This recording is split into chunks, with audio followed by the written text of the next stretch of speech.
Lalu Yusuf merebahkan dirinya mendekat muka ayahnya, serta menangisi dan mencium dia.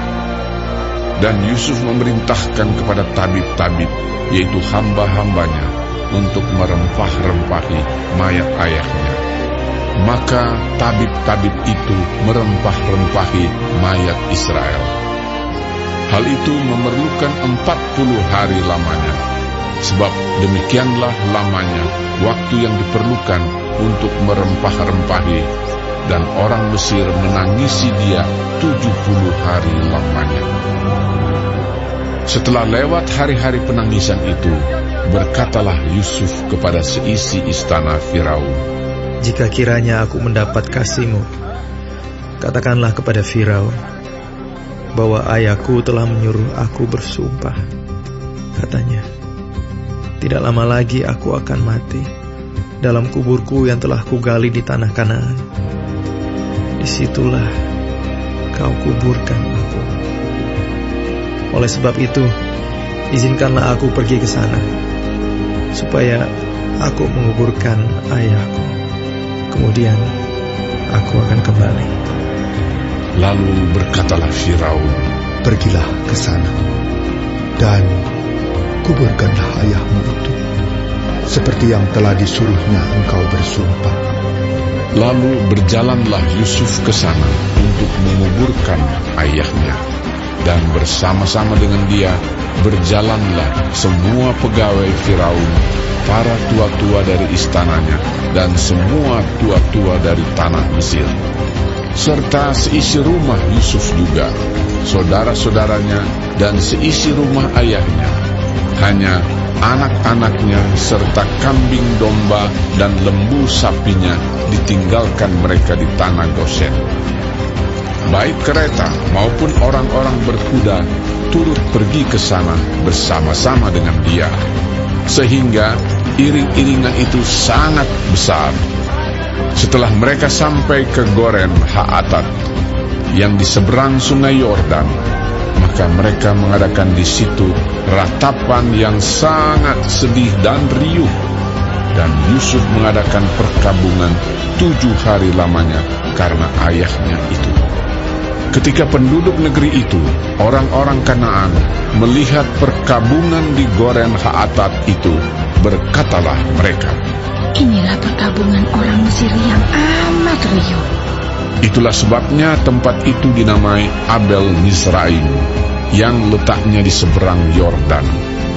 Anak-anak Yakub melakukan kepadanya seperti yang dipesankannya kepada mereka.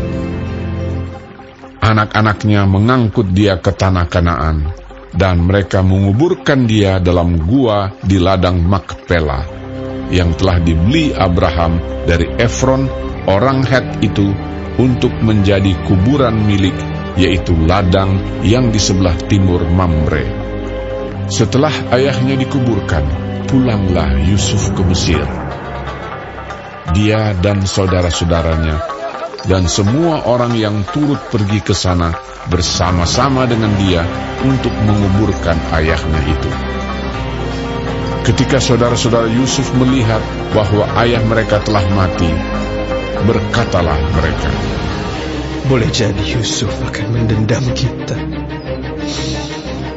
dan membalaskan sepenuhnya kepada kita segala kejahatan yang telah kita lakukan kepadanya. Sebab itu mereka menyuruh menyampaikan pesan ini kepada Yusuf.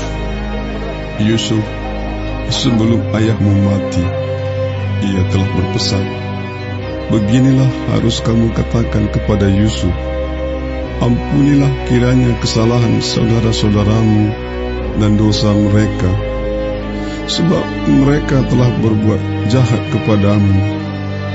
Maka sekarang ampunilah kiranya kesalahan yang dibuat hamba-hamba Allah ayahmu." Lalu menangislah Yusuf ketika orang berkata demikian kepadanya. Juga saudara-saudaranya datang sendiri dan sujud di depannya serta berkata, "Kami datang untuk menjadi budakmu." Tetapi Yusuf berkata kepada mereka, "Janganlah takut, sebab aku inikah pengganti Allah.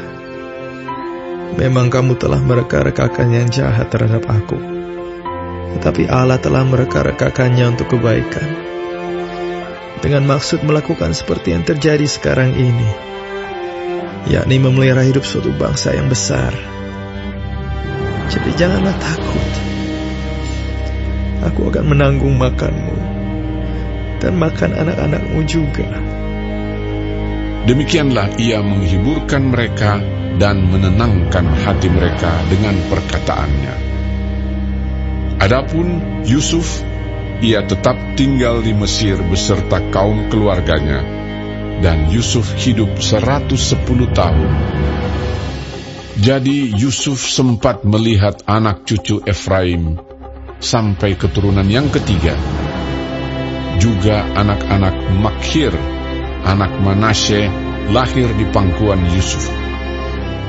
Berkatalah Yusuf kepada saudara-saudaranya, "Tidak lama lagi aku akan mati.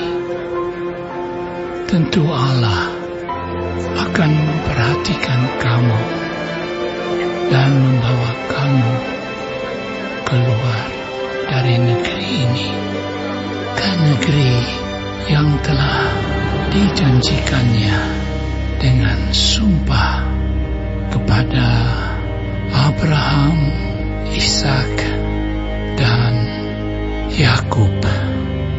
Lalu Yusuf menyuruh anak-anak Israel bersumpah, katanya, "Tentu Allah akan memperhatikan kamu. Pada waktu itu, kamu harus membawa tulang-tulangku dari sini." Kemudian matilah Yusuf, berumur 110 tahun. Mayatnya dirempah-rempahi dan ditaruh dalam peti mati di Mesir.